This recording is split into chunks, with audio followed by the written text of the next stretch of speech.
President Joe Biden's son Hunter Biden is expected to plead guilty to 2 tax crimes and admit to illegal possession of a firearm as a drug user after a 5-year investigation.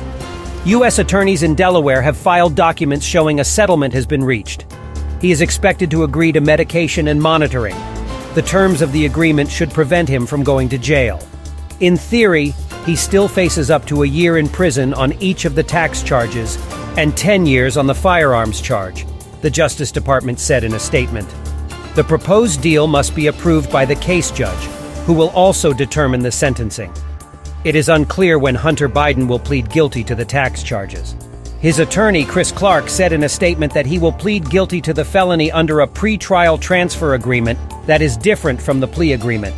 I know Hunter believes it's important to take responsibility for these mistakes he made during his turbulent life and addiction, Mr. Clark added. He looks forward to continuing his recovery and moving forward. Hunter Biden. My life is not a tabloid. Hunter Biden, 53, has previously worked as a lawyer and lobbyist, including overseas work in China and Ukraine. He was discharged from the U.S. Navy in 2014 after testing positive for cocaine. The settlement ends a long-running Justice Department investigation into whether he correctly declared his income and misrepresented the paperwork he used to buy guns in 2018. The 2 tax violations stemmed from more than $100,000 in unpaid taxes in 2017 and 2018. Prominent Democrats have largely remained silent on the case.